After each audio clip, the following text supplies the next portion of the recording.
क्या सच में एनलाइटनमेंट पाने के लिए सब कुछ खोना पड़ता है?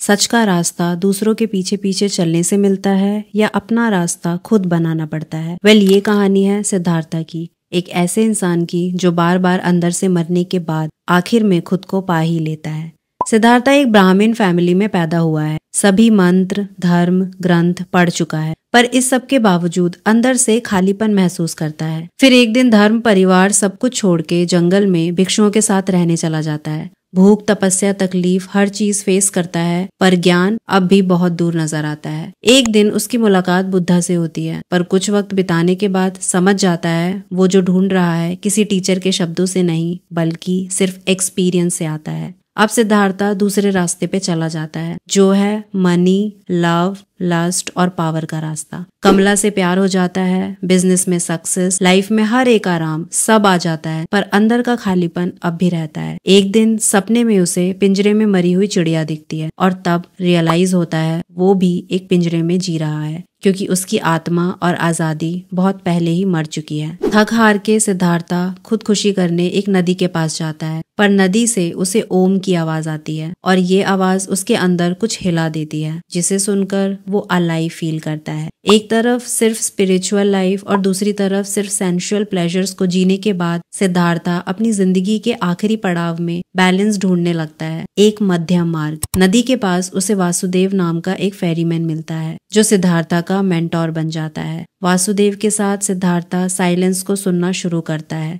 नदी की आवाजों में उसे एक डिवाइन एसेंस महसूस होता है, ऐसी समय से परे अनुभूति जो एक अलग ही शांति देती है। लेकिन फिर कमला के मरने के बाद उनका बेटा सिद्धार्थ के पास आता है और ये बेटा बन जाता है अब उसका आखिरी एक्सटर्नल चैलेंज। बाप और बेटे के बीच का कॉन्फ्लिक्ट उसी टकराव की याद दिलाता है जो कभी सिद्धार्था ने अपने पिता के साथ महसूस किया था, पर जब वो इस सिमिलैरिटी को समझ जाता है तब ही अपने बेटे के जाने का दर्द छोड़ पाता है और उसे एहसास होता है जिस तरह नदी में हर बूंद एक है, उसी तरह हम भी एक हैं। इस एक्सपीरियंस के साथ और नदी की आवाजों को सुनते सुनते सिद्धार्था को फाइनली रियलाइज होता है कि संसार में सब कुछ एक है। हर रूप, हर पल, हर व्यक्ति एक यूनिवर्सल वननेस का हिस्सा है। वो समझ जाता है कि हर एक्सपीरियंस इटर्नल है और स्पिरिचुअल परफेक्शन तभी मिलता है जब हम उस वननेस को अपना लेते हैं। और ये भी कि एनलाइटनमेंट का सफर हर किसी के लिए अलग होता है। कोई शॉर्टकट नहीं है, कोई फॉर्मूला नहीं, सिर्फ अपना रास्ता। क्योंकि कभी कभी खुद को पाने के लिए पहले खुद को खोना पड़ता है। अगर इस स्टोरी ने आपको कुछ फील कराया हो तो अकेडमी ऑफ नॉलेज को फॉलो करो एंड इन डेप्थ वीडियोस के लिए हमारा यूट्यूब चैनल सब्सक्राइब कर सकते हैं। लिंक बायो में मिल जाएगा।